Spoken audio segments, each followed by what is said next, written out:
Dear diary,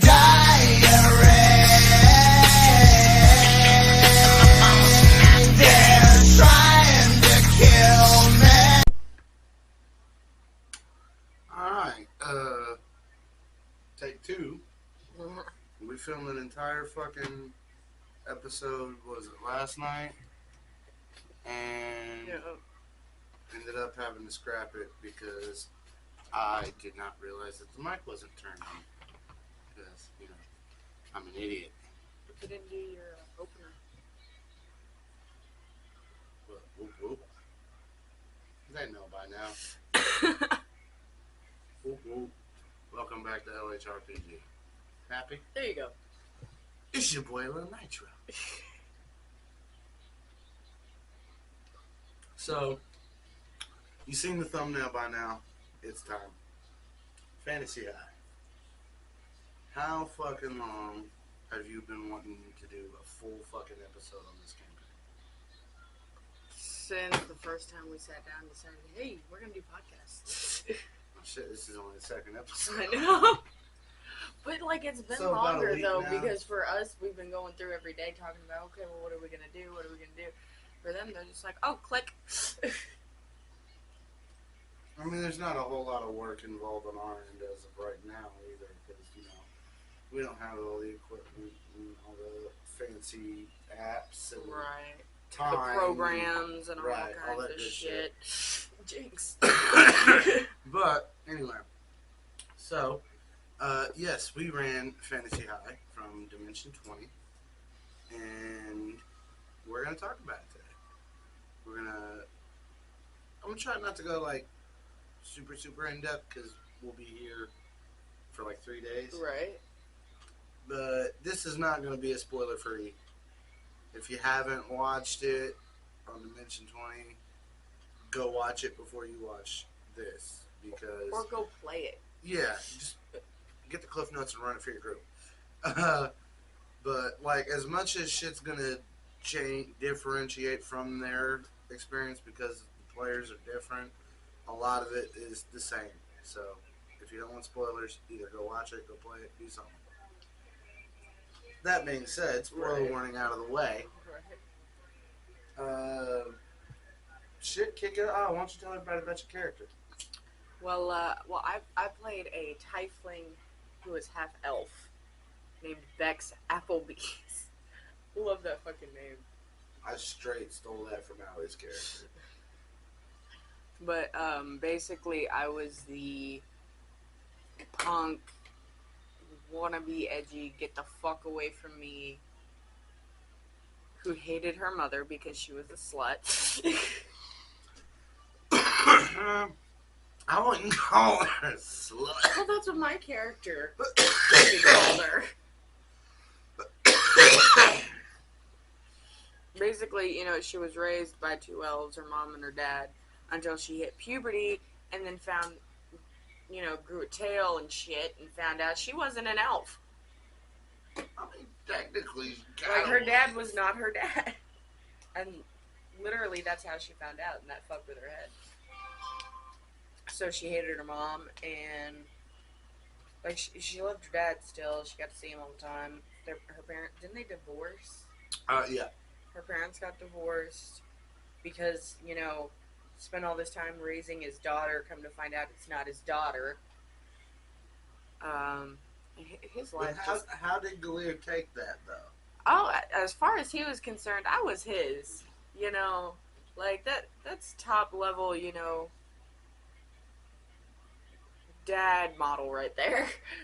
Like, he had a pitiful life. He really did. I think he wore more of the yogurt than he actually ate.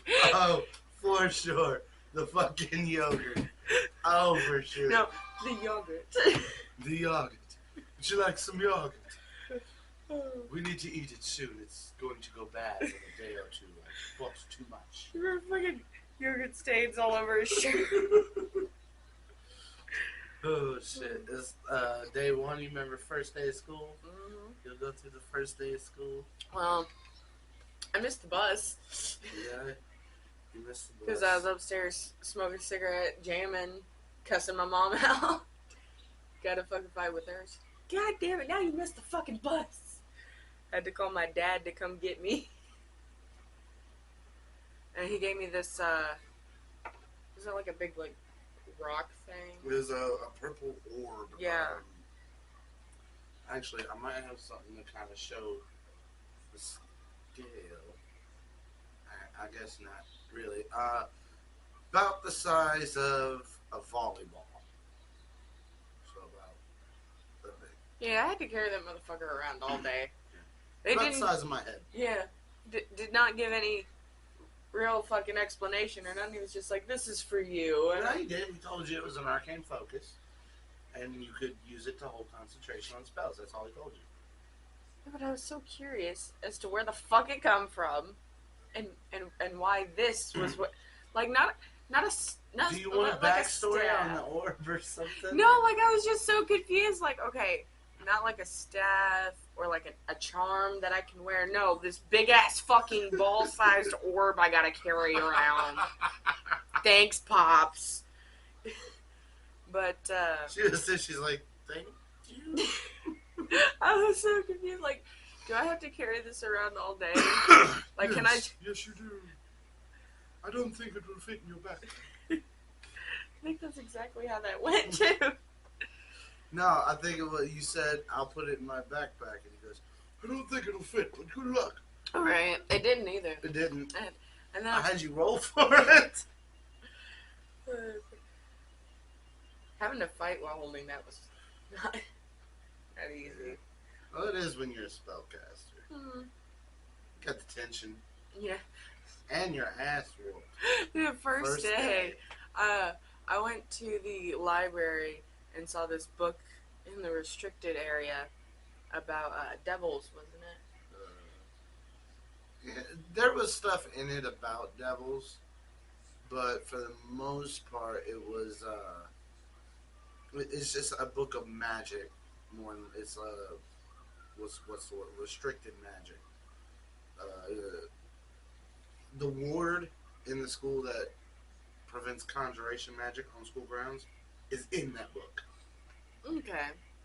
Well, like, most wizards see that book and go, ooh, I can learn expert magic that I'm not supposed to have at this level, but I can still do. And me, I'm like, I want to know who my fucking sperm donor is, so I'm going to take the book. And got busted. And was rude as fuck. fuck. The book was right here coming to her hand. And Ms. Applebee's! Fuck! It was great. And Did then they, she like, just cuss wouldn't him give out? it back.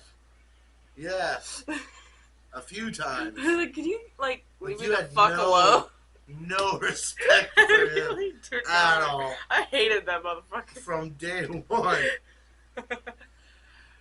So, we're talking about, they're like, what the fuck are y'all on about? So, the vice principal, Golden Horde, he's a red dragonborn. And he's stern, but he tries to be fair. And she just didn't fucking like him. She gave him shit. He gave me a bad vibe, the whole okay? fucking school. Rightfully so, towards the end of the game. Right. But no one else saw that coming. Like, I don't even think you saw it I coming. didn't see You it just coming. didn't I like just it. didn't like. Like, he gave me a bad vibe. I did not fucking like him, and I let it be known. And then we get to the end, and you pop out, and you see what's going. You're like, "What the fuck? I fucking knew it!" I told Anyways. everybody. I was like, I told y'all he was a piece of shit. So basically, it was her, my wife, my nephew, and then my cousin and her husband. We're all in the group. Your old lady wasn't in yet. Not yet, but she was in the group. She's all supposed to. Yeah. Okay, when it started, my old lady wasn't in the group. She was in another group, but that group fucking was not up to her liking, so she switched groups. She come in and watched About us play one midway through night, the campaign. and she was like, "Can I be in this group?" Well, she didn't watch. She came in and joined. I thought Because she had watched asked. first. She had asked after the first session with them if she could switch groups. And I was like, yeah, if you want to, just know that if you do that, you can't play in this group anymore. you're gonna know what's coming every game. Right. It's, So I was like, she's like, well, I'll give it another shot, and if I don't like it, then I'm gonna switch. I was like, okay. So she stopped with him for another session, and then after that session, she's like, yeah, I'm switching groups. And then come y'all's third session, she was in your group. Wasn't you? Weren't we ahead of them still at that point? Yes. She's like, what the fuck? Y'all stayed ahead of them all the way up until the final boss fight. She must have been so confused when she jumped in. Like, what happened to lead up to this? I don't know. I'll have to ask her when she comes in here. Player interview. Yes. I want to do a whole series of just interviewing players about Right. different campaigns. But Fantasy High is a campaign written by Brennan Lee Mulligan from College Humor, where it's basically like the Breakfast Club, but D&D. Best way to describe it's Combination Breakfast the Club, Harry Potter. closest. Yeah, it's the closest we've ever come to like a Harry Potter style game, like Hogwarts. That's style. actually how he broached it to me. He called me up. He was like, "Hey, sister, I got a campaign idea if you want to play." I was like, "What's up?" He's like, "How would you feel about a Harry Potter style game?" I was like, "You ain't even got to fucking ask. Put me down." So basically, check that real quick. Yep. Basically, they're all freshmen. They're starting high school, but instead of regular high school, it's adventuring school. Eggfort Adventuring Academy is what it's called. And throughout it's like Harry Potter. Throughout the school year, they go on this adventure. They kill the big bad guy. Yada yada yada.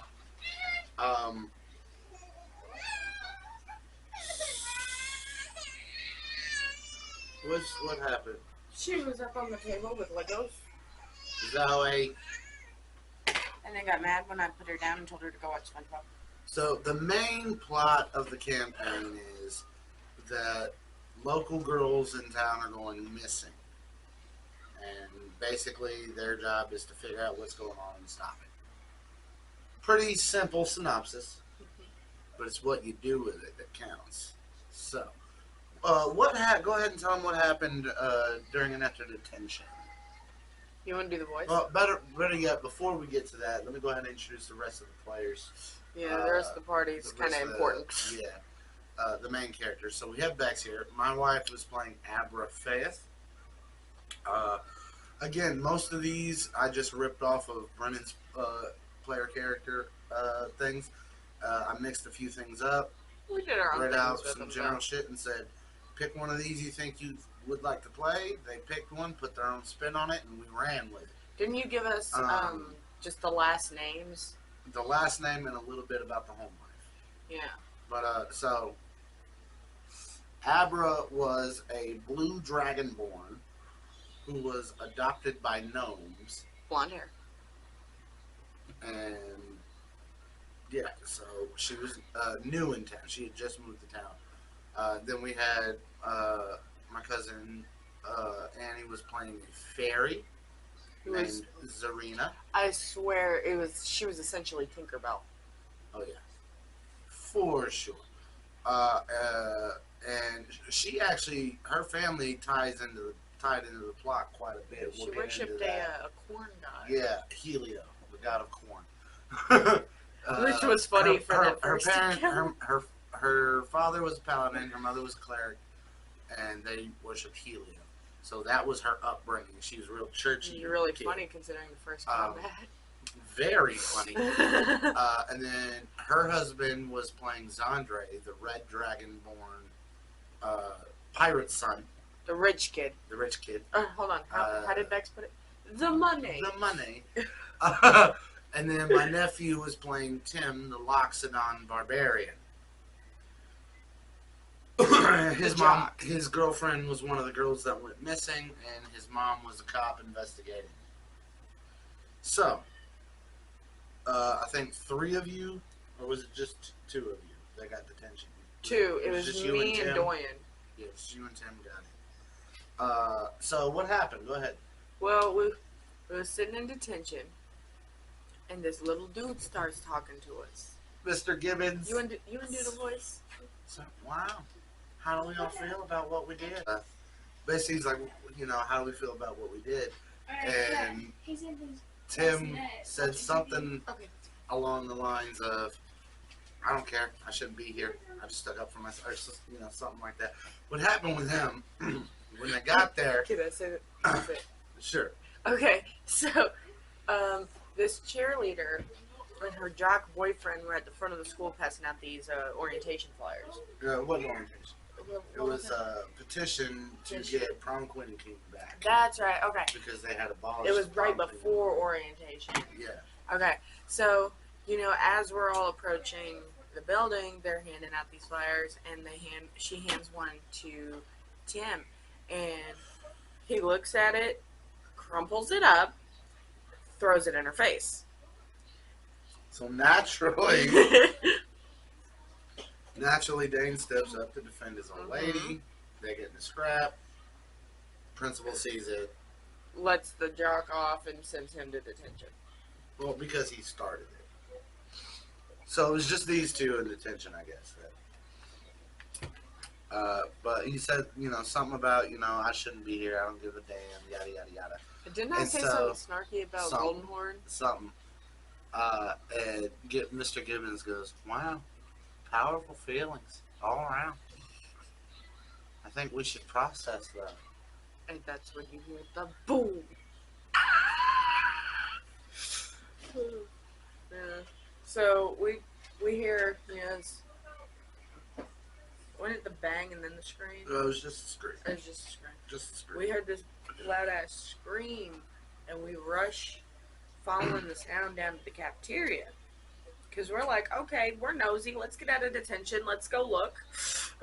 Hi guys, don't all take off now. And Okay.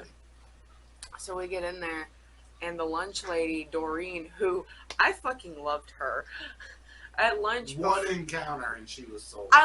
yeah, like at lunch before the It wasn't detention. even at lunch. Yeah, it was. No, it wasn't. Because we were in lunch. He was doing the. Yeah, but you talked to her and got the cigarette in between breakfast and lunch before lunch hit. Because there was That's nobody right. else in the cafeteria. Because she gave me That's how she extra got away food with it. after that. Mhm. So. She wouldn't have given you a cigarette if the cafeteria was full. Right. That's all So I'm then, saying. I smoked with the cafeteria being full, and I didn't get caught till the second day. No, like, I was talking to her. What was it I said to her? Shit, I don't remember. It's been a minute since we It played has, and that was the first session. Yeah, it was.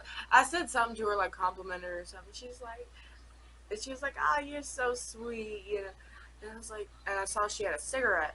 I was like, "Boy, can I get one of those?" She's like, "Don't Here you tell go, nobody." Like, don't tell nobody, but here you go. So at lunch, she gave me extra food, and I ate my food, sitting there all loner and shit. And I started smoking me a cigarette. Didn't nobody say shit. Well, so we get after in the tension that happens. We get to the cafeteria, and she's standing there with this ladle, and it's like glowing. It wasn't there the corn cob things. Oh, the cornbread one? Yeah. Yeah, So she brings him in, and he's, all nice dressed up and everything. He's got his little comb over, slicked back. He's like, "I've studied for years in elven therapy, and, this great resume." And Goldor goes, "I'm going to have to stop you right there. We've actually just filled the guidance counselor position." And he points over at Jawbo and's like, "What's up, dude?" Poor So Galir. Galir got stuck with the lunch lady position while Jawbone was the guidance counselor. Jawbone goes, "Yeah, let's fucking fix kids." I love Jawbone, but not as a counselor. In our group, Jawbone is the lunch lad. Like, as soon as the Not position, as funny, but it makes more sense. as soon as the position for the guidance counselor opened, my character was like, "Yo, Dad." Yeah, because he's unemployed for how fucking long? Right, and she really tried to look out for him. She really did. Bex. Bex? Yeah. I think it was like every fucking day in game. It was like, "I'm gonna check on Dad. I'm gonna call Dad and talk to Dad. So let's see what happened after that. Did anything important happen in school? You guys met Johnny Spells that day. And the emo kid. Zane. Because I wanted to date him. Yeah. I wanted him to be my love interest. Actually, Zane was introduced day one to Zarina. She was walking down the fucking hallway. And he was rude as shit to And her. yeah, and what happened? Fucking He knocked all of her books yeah, in he the knocked her books out of her hand, and he's like, "What's up, cleric?" That's yeah. And she's like, "I'm actually a rogue." It's just, but it's because she was the church kid. Right. So yeah, he was fucking with her hardcore, and that's what caught her attention. But Johnny Spells is this tiefling, like T-Bird from Grease looking dude. And he's like, tries to be Mr. Cool, but he's a total douchebag and likes to hang out with underage girls in high school because he's like in his 20s. Fucking weird, creepy guy. So they end up taking an interest in him, tailing him, trying to figure out what's going on with him. And they track him down to this diner. Well, they go in the diner. He's actually in the chop shop, like an auto body shop. Excuse me. Across the street. So they're just kind of staking out, right? And was it who heard it? Fuck. I'm gonna have to wait for Kat to get back in. Sister! I'm gonna have to wait for her to get back in. Remember all the details. But somebody heard a female voice saying, "Help me." And they go over there, and as they're closing the door, they can see a glowing gem, like a ruby type deal. You know what I mean? A crystal. That's what I call it. It was a crystal, but it wasn't like clear. It was like a pinkish color, and there was a girl trapped inside of it. So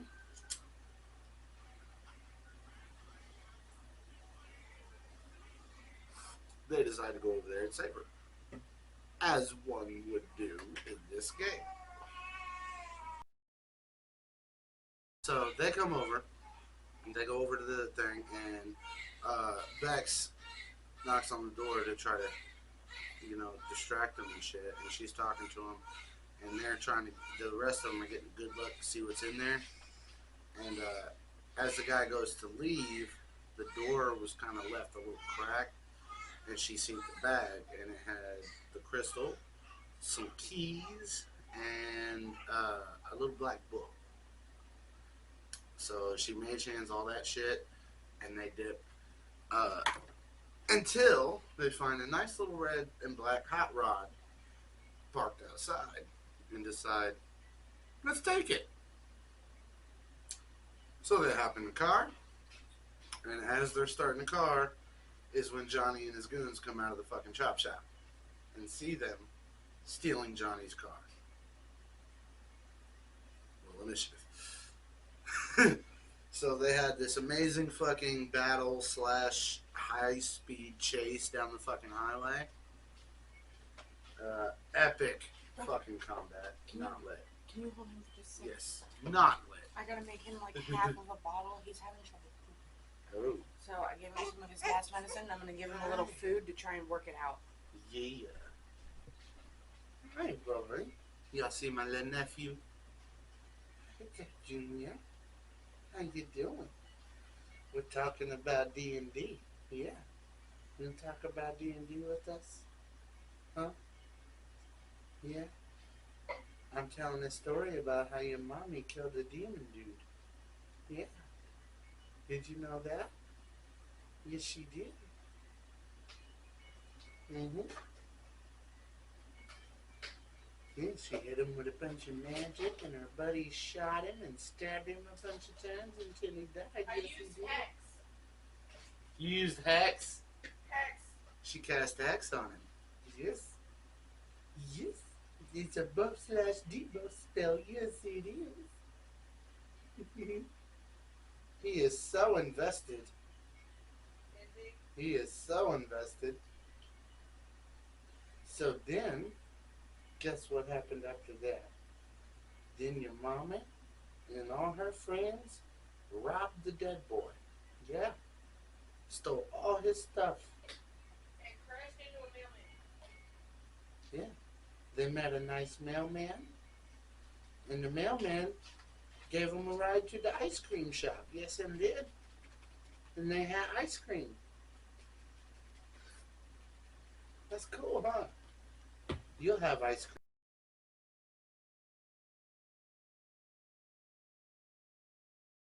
cream one day. It's pretty tasty.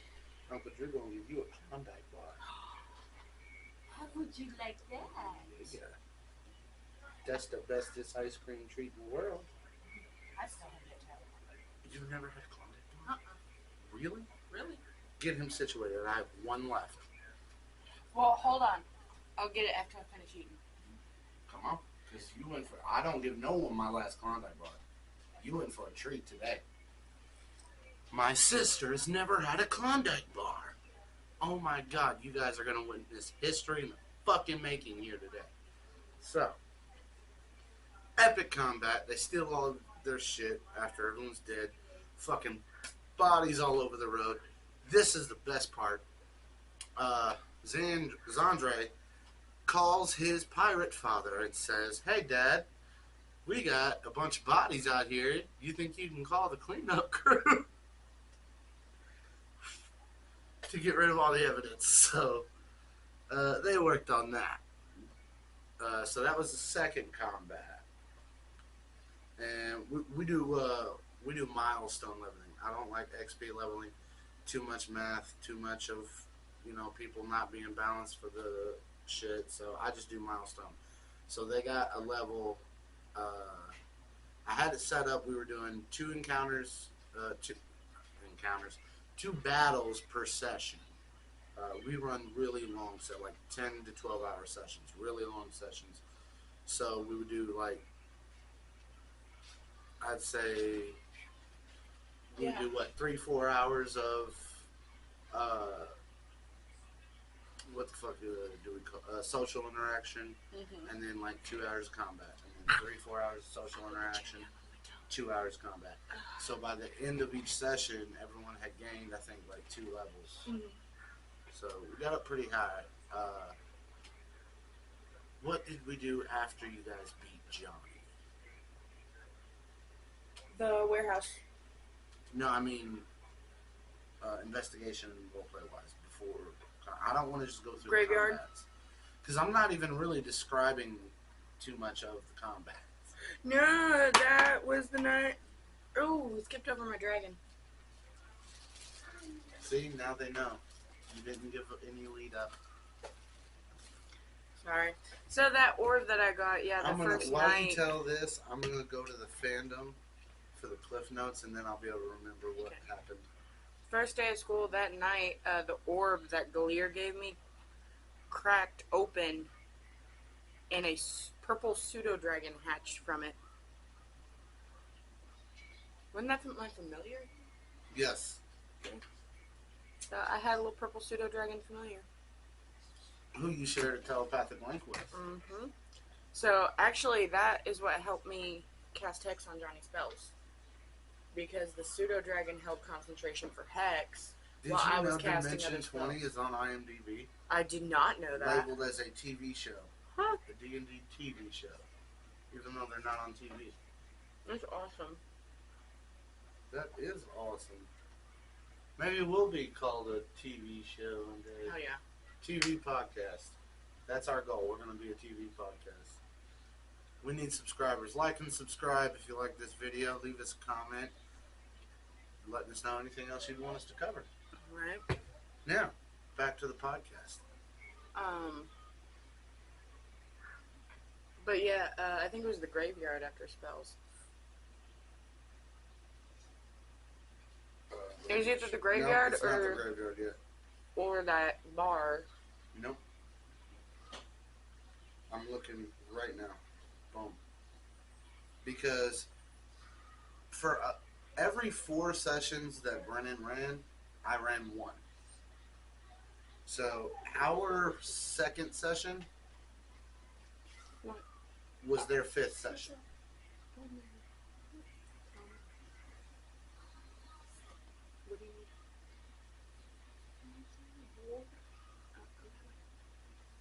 Oh yeah, you went through the black book that you got from Johnny.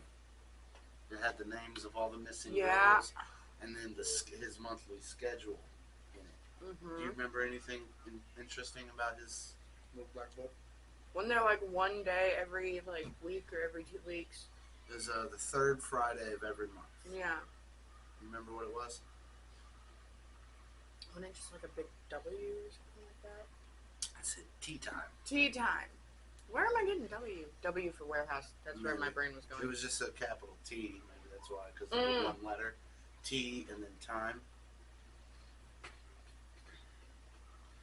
And you got a burner crystal off of Johnny, like a disposable phone. Zarina took that Mm-hmm. and took it to And Riz. actually, I don't think No. you guys. No, you guys didn't even activate it for like 3 or 4 days. That's right, because we were trying to figure out what we were going to do. Mm-hmm. We were trying to be strategic. Oh, Zandre hooked up with the AV Club. Yeah, that's where he met Riz and Skrank and Shelford. Full disclosure, Riz is the name of Murph's character in the playthrough. The NPC I'm referring to as Riz is known as Biz in Brennan's group. He's the pixie guy. I changed it because I thought Riz was a super cool name. Did you know that? I did not. Yeah, in the original playthrough, the pixie's name is Biz, not Riz. Riz was Murph's character, the goblin. But I thought his name was cooler, so I used it. I love Murph. He's the shit. Him and Emily have actually been on quite a few episodes of Adam Ruins Everything. And they have their own TV show now. Oh, wow. Hot Date. Hmm. I'll show you a couple of clips later on YouTube. It's pretty funny. Anyway, getting off topic again. God, me and my fucking... Oof. Sidebar. Right?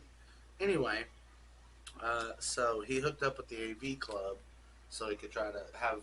he had Riz look at the crystal. And Riz immediately got motherfucking intimidated. Because he hacked into this shit, saw what it was, and he was like, what the fuck did you guys do? You know? And they're like, we didn't fucking do it. Like, we just got Like, it we off of a found dead it. body. You know? So Found it where? he agreed to help. I think he agreed to help you guys try to break her out, didn't he? Mm-hmm. But he needed more bandwidth. Yeah, he needed more juice. So Zandre was trying to help him.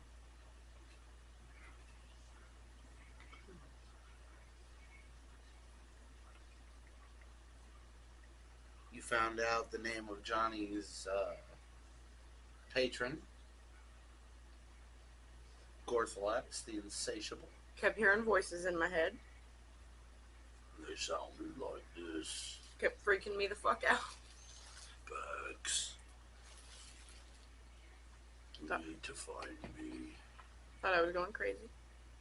But were you? A little bit. Let's see. Oh!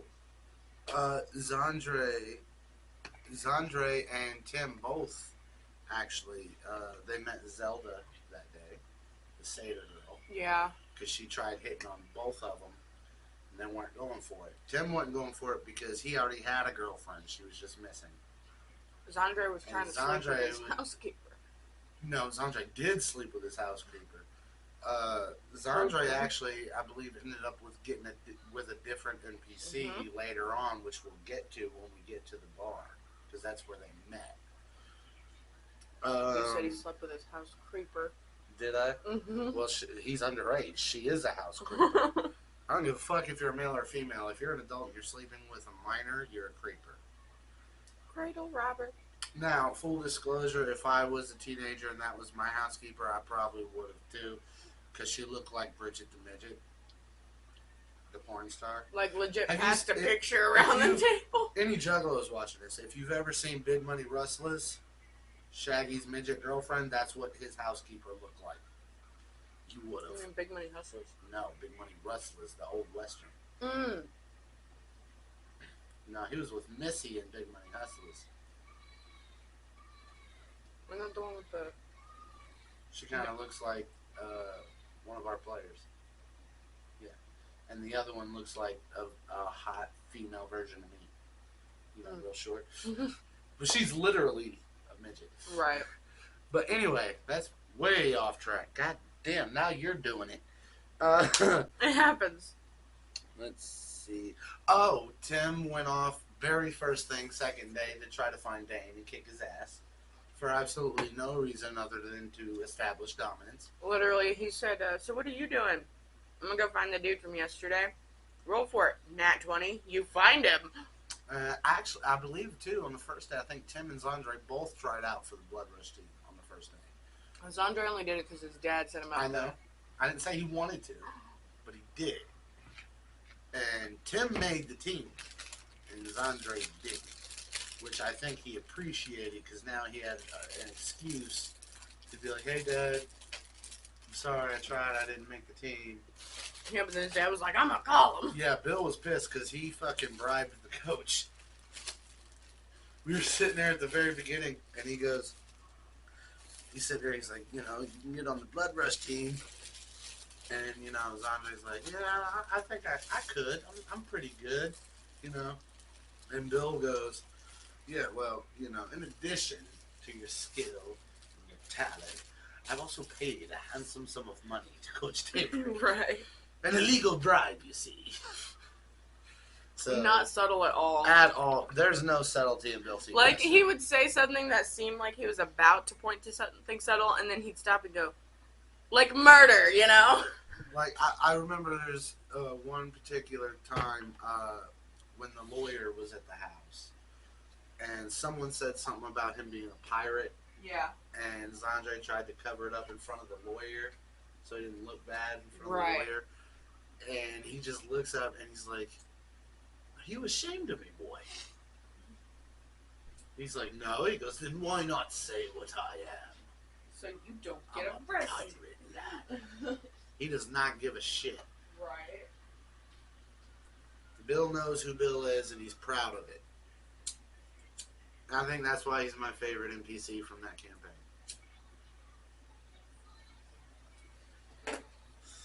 Let's see what comes up after that.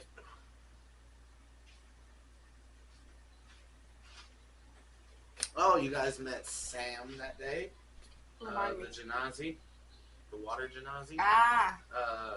Johnny's current girlfriend that day. Wasn't Johnny trying to pick me up when we were, you know, trying to kill him? Yes, he was. And he succeeded in charming me. I had a date with this dude, and then we killed him. Let's see. Oh, should we tell them about my epic fail in theater class the first day? You guys hired Riz into the group as your hacker. Do you remember that? What? My epic fail in theater class, like the first or second day? Trying to impress Zane. They just I rolled a totally crit hamming 1 it up. Totally hamming it up.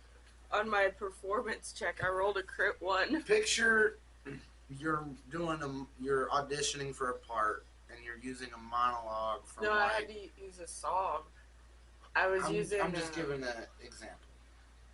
Best way I can think to describe it.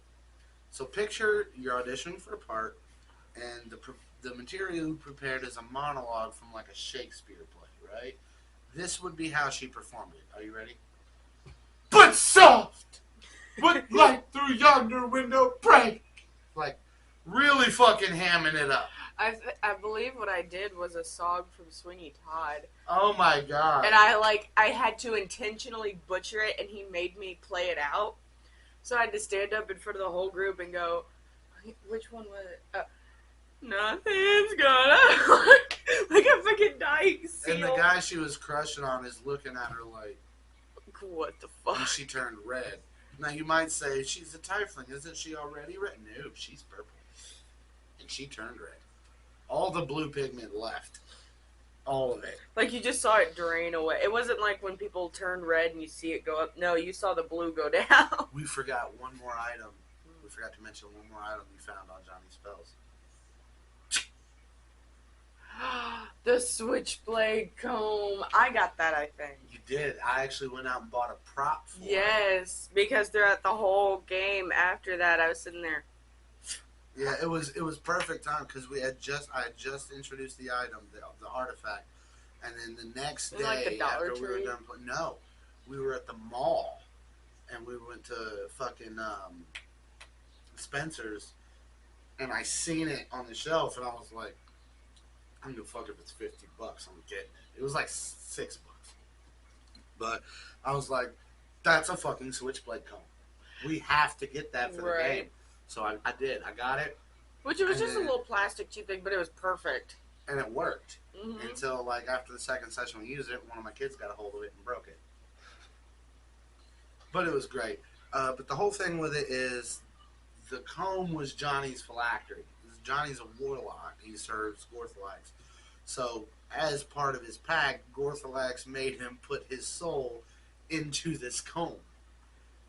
So, he's dead, yeah, but his soul is still alive in the comb. So, essentially, if he wanted, Gorthalax could put that in a new body and make him continue to serve him. So she got to hold on to Johnny's soul. And every time I'd use the comb, he'd be talking to me like, "Hey, pretty lady, I like them horns." It was horrible. I think eventually you just quit combing your Right. hair with I it did. altogether. I was like, "Bro, You're like, this, "No, I'm he's getting creeping sexually me out." harassed by a comb. I'm done." Should be the title of the video: "Sexually harassed." Which it by a really comb. didn't play into the rest of the campaign at all. It was just a mind fuck for you to walk around with. That's the title of the video. Mind or sexually harassed by a comb. No. We should have used that for the tagline. No, I mean, I could make a new thumbnail. too late. I like the one you made already. Yay, I did good.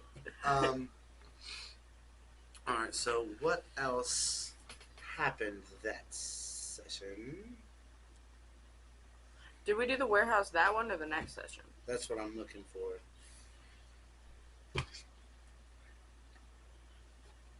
Nexus's reaction at the. That's you met up with Riz after school, and that's when he told you needed a bigger power source. So you guys went to look for that. No, we didn't even go to look.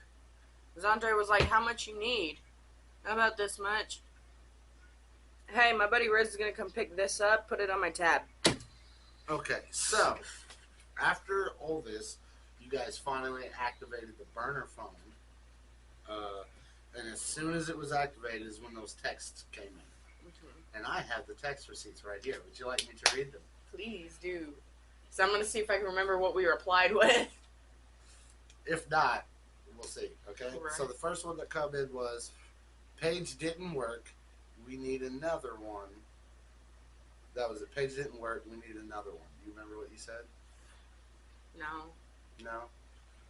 I think it was something like. I think it was Zarina was the one doing the replies. Yeah, So I don't really. It was like she was trying to sound like Johnny, so it was like sure thing, when do you want to meet up, some shit like Yeah. that. And then the next text that comes in is, now remember, this is 3-4 days after the fight with Johnny, so the very next text is ... aren't you dead? So they all immediately start panicking. They're like, "Oh fuck, we're caught. What do we Didn't say?" I bring up the comb? No. So I think you're the one that got it back on track, because the next text that got through was long story. We'll explain at tea time or some shit like that. Yeah. And then it comes through. It says, "Okay, so the person buried at Cravencroft, that's not you."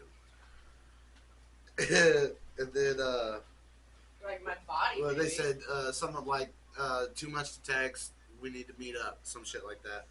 And then so they respond with, "No shit. Let's meet up at the Black Pit," which is like the local fucking thrash metal bar. Like, nightclub type spot. So that's when they decided to go, when the next tea time appointment was, and meet up at the Black Pit with whoever was texting. With Infernal Clown Posse. Yes, Infernal Clown Posse was headlining that night. I had a poster of them in my room. Yeah, it was great. I had a little soundtrack going. They walk into the Black Pit.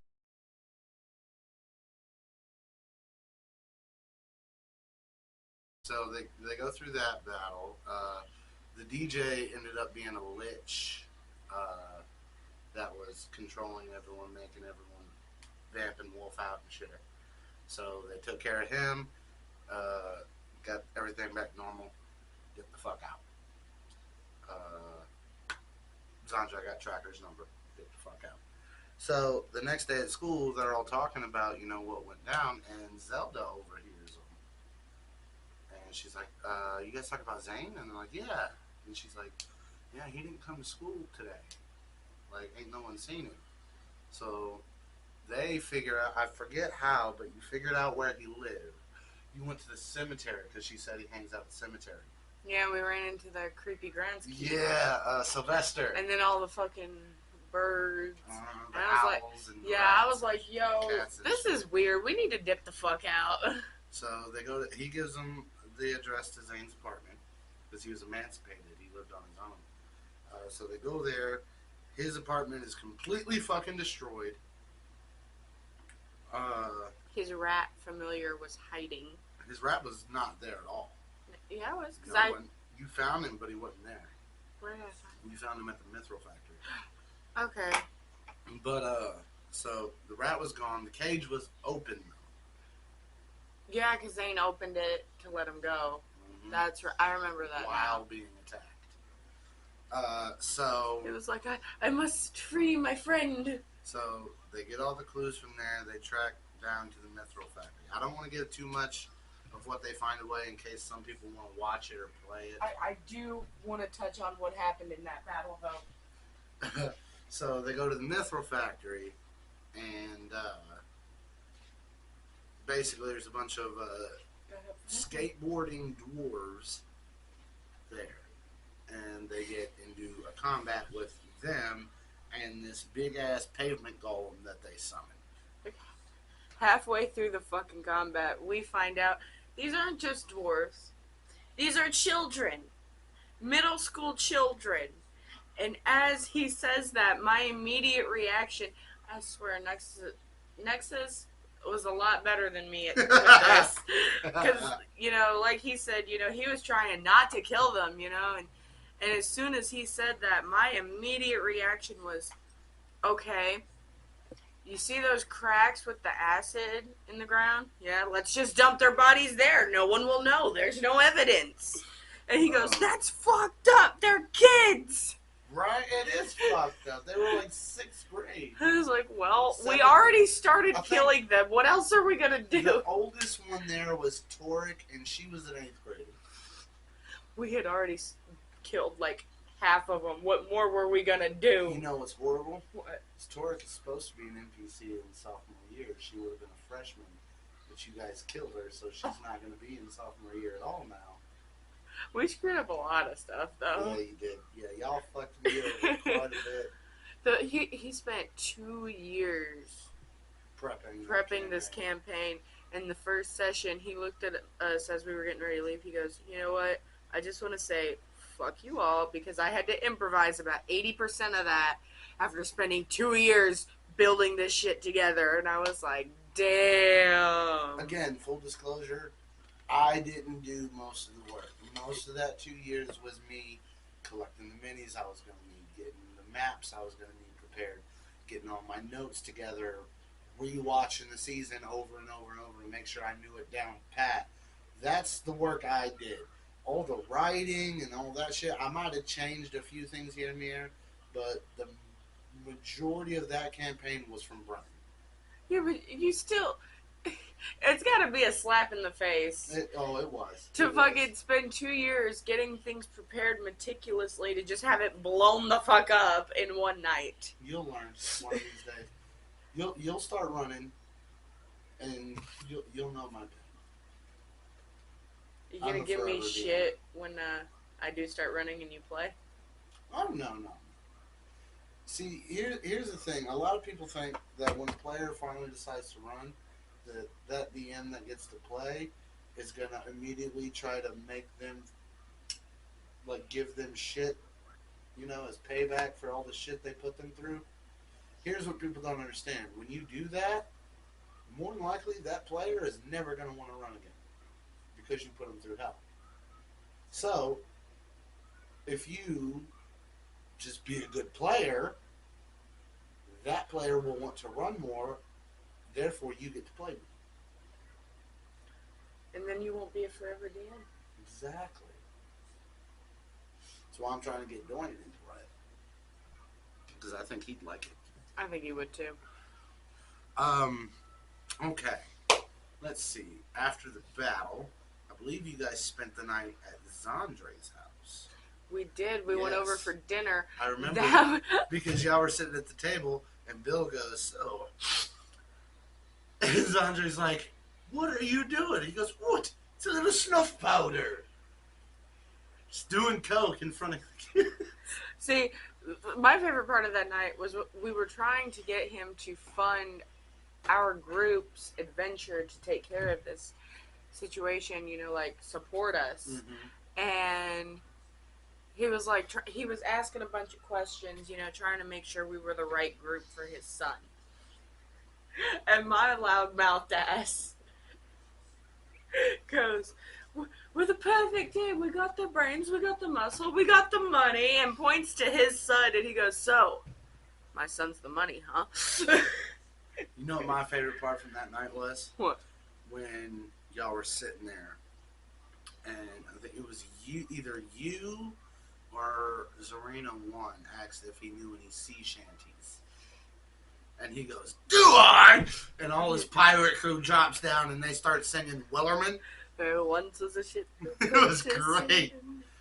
They're just sitting. Didn't we play that we song? did. I got it playing on my speaker. Yeah, because me and you were sitting there singing along. We sat around the table just, "Soon may the Weathermen come to bring us sugar and tea and rum." It was great.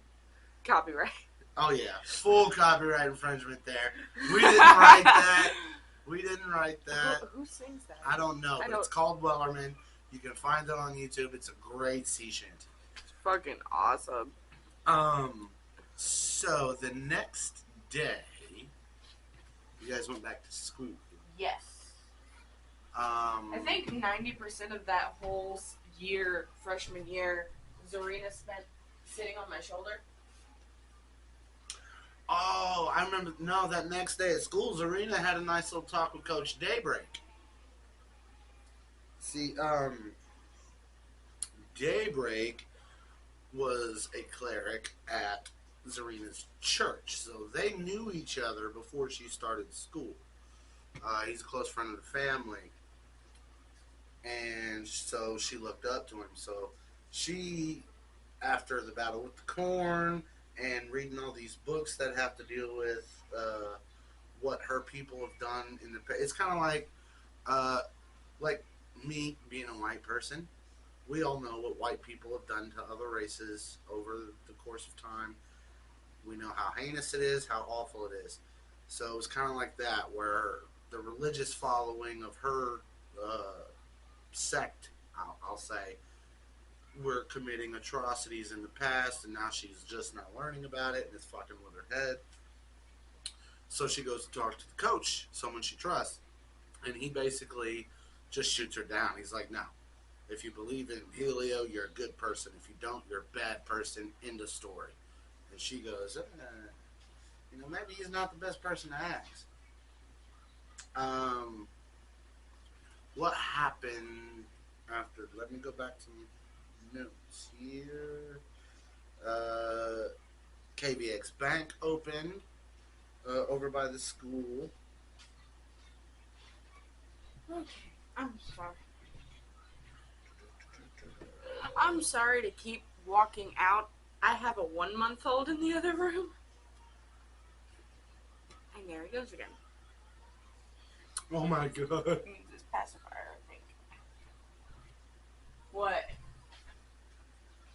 I just remembered some shit that happened in. So, during the battle at the Mithril Factory, Bex sees a red glow coming from a hole in the floor. Now, there's a bunch of holes in this floor. Most of them are filled with a boiling green acid. This one hole is like, what was it, 5 foot by 5 foot? It's a little square pit. Which is why it was so difficult when Tim's bike fell into it. Yeah. Because you can't mage hand that out. Right. So And it wasn't a high enough level there's a for red glow telekinesis. coming from it, and she keeps hearing these voices, right? So Tim goes down there to see what's down there. So now he's trapped down there with his fucking motorcycle. Like, this big-ass elephant standing on his motorcycle in this little 5x5 pit with a drum set. So the only thing in this pit is a drum set and a glowing red ruby. So he thinks, okay, if I play the drums, something might happen. And he just keeps failing his checks, keeps failing his shit. He is just murdering these drum solos, like fucking horribly. So she ends up jumping down there because she is in drama class. So she's got a high performance skill. So she hops down there and she grabs some sticks and she's like, doo-doo, doo-doo, doo-doo, doo-doo, doo-doo. That's legit, though. Because I passed this, wasn't it like a 19 that I rolled? It was pretty high. And he was like, okay, well, what are you playing? I say, you remember In the Air Tonight? He's like, do it. So I picked up 2 pencils and I actually sat there and went, boo-doo, boo-doo, boo-doo, boo-doo, psh, psh, doom. It was great. And then all you hear is a crack and then as this fucking pit fiend rises from the ruby, Gorthalax the Insatiable, the Archdevil himself. Look at his face. When you made that big barn noise, he went, And that was your mama's daddy. Yeah, that turned out to be Beck's father. And I believe he took you all out for ice cream. No, he was going to take us all out, but everybody else wanted to go clear up, tie up some loose ends, so it was just me and him. We sat here for an hour with real time, an hour. Nobody else. Everybody else was just up doing their own thing while we were sitting here having this one-on-one conversation between Bex and Gorthalax. For the first time.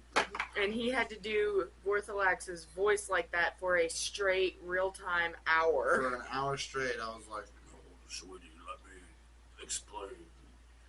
And this voice, doing it for that long, fucking sucks. So the next day, wasn't that one of the nights that we spent the night? Yeah. Or that I did, I should say. The next day I sounded like this. He got up the next morning for a cup of coffee. I was like, you want me to make you a cup of coffee, brother? He goes, yes. She's like, what happened to you? I said, Gorthalax. Oh, is that so? Oh, but, so they got to know each other a little bit. Ooh. It was a good one. It sounded wet, too. Yeah, that's why I was worried he spit up. Yeah, he did a little bit on that one. Okay. Give me one of his dirty shirts from behind you, brother. I'm gonna wash this tomorrow so you can wear it on Monday. Yes. You gotta let mommy They clean had a it. nice little discussion where she let it be known how mad she was at her mother for the whole situation. And how did Gorthalax respond to that? Told me not to be mad at my mommy. And to take it easy on mommy. Which I didn't listen at that point. Like, I wasn't as bad. But that was mainly just because I avoided talking to her at that point. That way I wouldn't say anything too bad. Because he asked you not to. So basically the entire campaign, she was raised by Gorthalax and Galeer. Because she actively avoided her mom. Let's see. The next day at school is when you guys got the gifts in your locker. Let's see, what did everybody get? I believe Zandre got a backpack of holding. Yeah. If you don't want Zarina got a jacket of useful things. Yeah. Because she was constantly pulling shit out of her pocket. What did Abra get? A slap bracelet. added to the AC. Tim got some wax for the hell cycle that acted as a mending spell Yeah. for repairs and shit. It's basically a healing potion for his motorcycle. Like almost like a grease, Yeah, like a like salvage. turtle wax. And then she got a ruby red guitar pick with the letter G engraved in it, which she later found out was Gorthalax's pick from when he was a bard in a heavy metal band when he met your mother. And I got to see a picture. And it gave her of them, advantage on performance checks dealing with music. which come in handy more than I expected it to. Which is why I did that. Mm-hmm. Like, he gave that to me, and I honestly thought it was going to be one of those, oh, no, I'm just giving this to you to fuck with your head. Because I was like, okay, the drum solo, that's a one in a campaign thing, you know? That it was neat, but it's a one in a campaign thing. The reason I made music a big part of everything is because Gorthalax was a bard. Right. Is he going to be back in season 2? Oh, yeah. For sure. Right now, you and him are touring the 9 Hells. That's right. I did go down there with Uh-huh. him because I reconciled with Mom, and then I was like, I need to get to know him, you know? You guys went on tour. Started your own metal band. That's right, because at the beginning it was a guitar that I had in my room. Uh-huh. I wasn't playing it, but I had it. Gorthalax is the one that played the drums.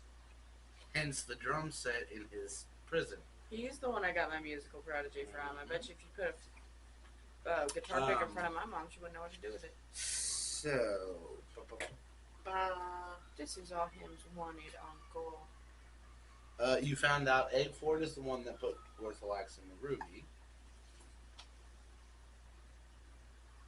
I don't remember why. He used to be an angel, and he started to deny his faith and was punished by being turned into a devil.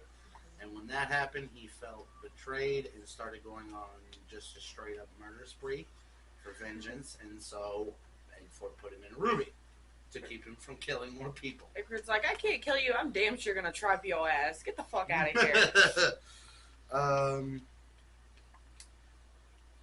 So, what happened after that? Got arrested. We're not there yet. Oh no, we're not. Like 6 paragraphs of these cliff notes are just that conversation. That's how long I had to do that fucking voice. Still in the conversation. Still in the conversation. Yes. A few Hellmouth. hours later. So, during this conversation that we're still in, after 10 paragraphs, so Gorthalax brings up the concept of a Hellmouth to you guys, and basically explains that a Hellmouth is a portal to hell.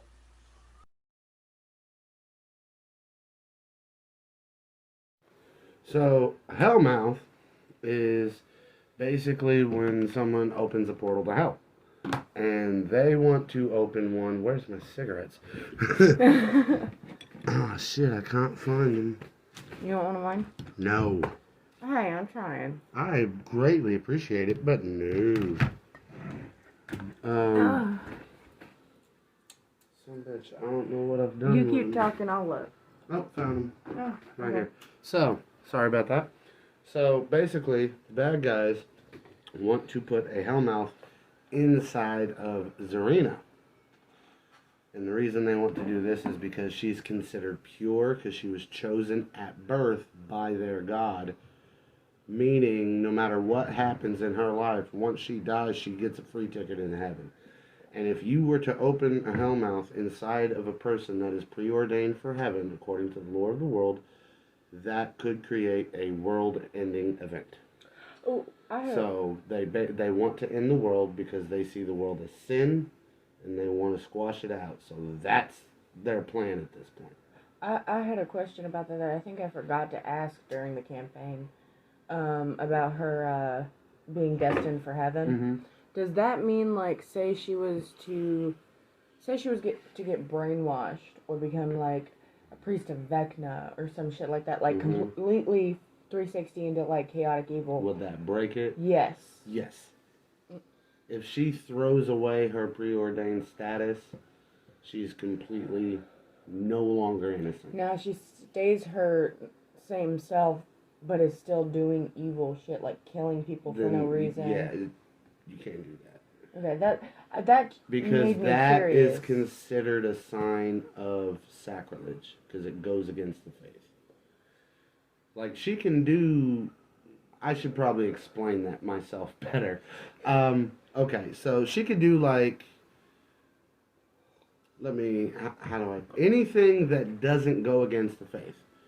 So, like, say someone stole something, she could kill that person for that petty-ass crime.